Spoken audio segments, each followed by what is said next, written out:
Namaskar. Aujourd'hui, je voudrais partager 5 règles d'or, extrêmement belles, extrêmement sages, extrêmement difficiles aussi. 5 règles d'or pour vous permettre de réussir et de progresser dans la vie, de réussir à ces grands projets que vous vous donnez de réaliser, ces grands engagements dans lesquels vous vous lancez. 5 règles d'or. La première, ne jamais, au grand jamais, abandonner. Ne jamais abandonner. Ces grands projets dont je parle, ces grands engagements dont je parle, sont de grandes choses. Et rien de grand n'est facile à accomplir.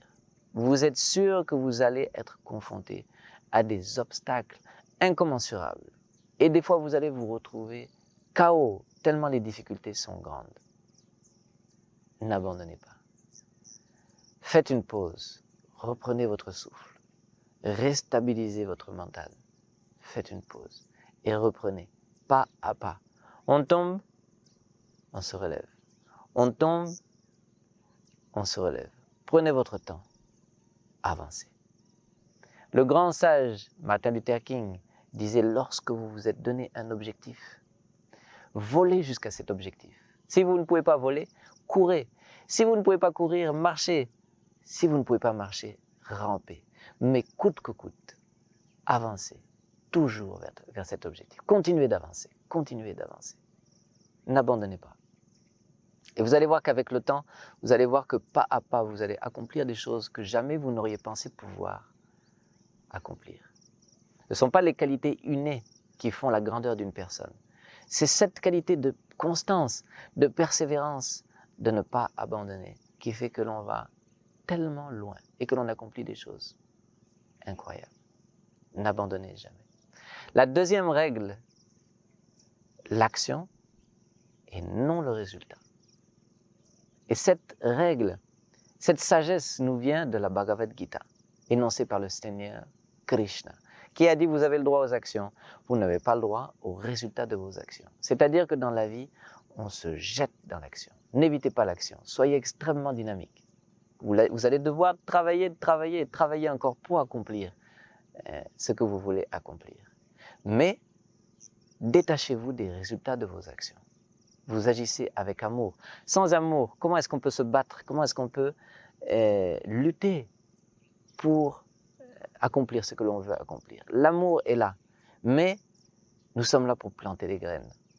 Quelles graines vont prendre? À quelle vitesse elles vont germer? Quand est-ce qu'elles vont devenir un arbre? Ce n'est pas dans mes mains. À moi, l'action, le résultat de mes actions n'est pas entre mes mains. Elle est dans les mains du divin, dans les mains de cet univers, dans les mains de la destinée collective. Moi, mon rôle, c'est d'agir et de le faire avec tout mon cœur, toute ma sincérité.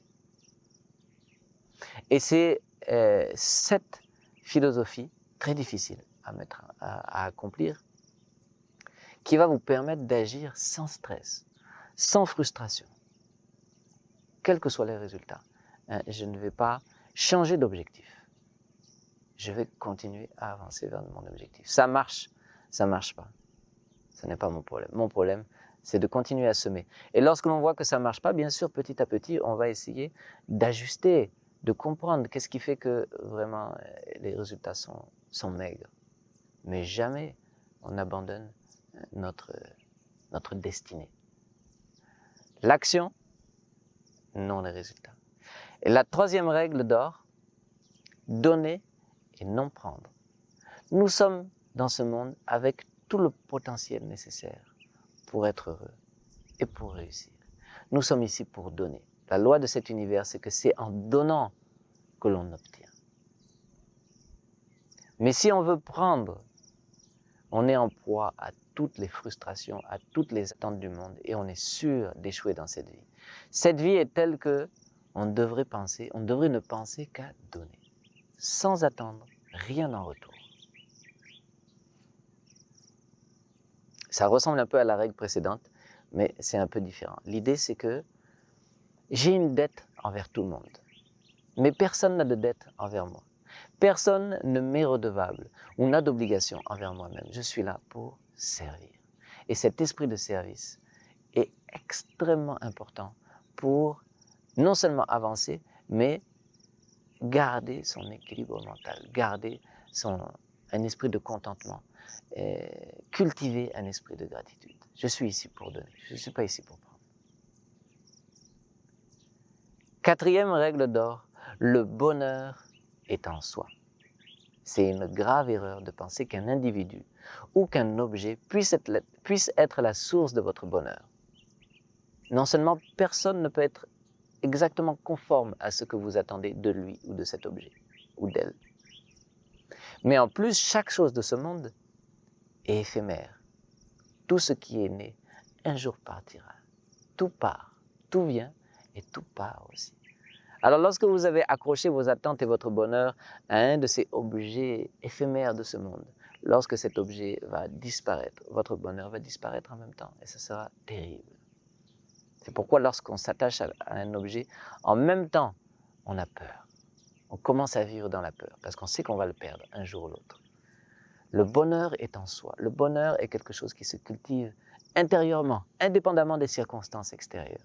C'est le fruit de la sagesse, le fruit de notre pratique spirituelle, le fruit de notre éveil, qui est le bonheur. Et il est en soi, nulle part à l'extérieur de soi. Il se cultive en soi. Et finalement, la cinquième règle d'or est peut-être la plus importante. Tout est amour. Bhavanam Kevalam en sanskrit. Vous connaissez notre mantra Bhavanam Kevalam que l'on aime chanter avant de méditer? Pourquoi est-ce que c'est un mantra? Parce que c'est quelque chose que l'on doit se répéter encore et encore, 1000 fois par jour, 1000 fois par heure, jusqu'à ce que ça devienne une réalité pour nous. Tout est une expression du divin. Tout est une expression de l'amour avec un grand A. Tout arrive pour le mieux dans le meilleur des mondes. Se le répéter et oblitérer tout ce qui est négatif en nous. Tout est amour. Extrêmement important. Voilà les 5 règles d'or que je retiens sur ce parcours qui a été ma vie.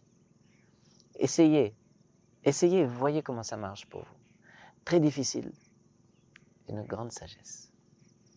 Merci beaucoup, Namaskar.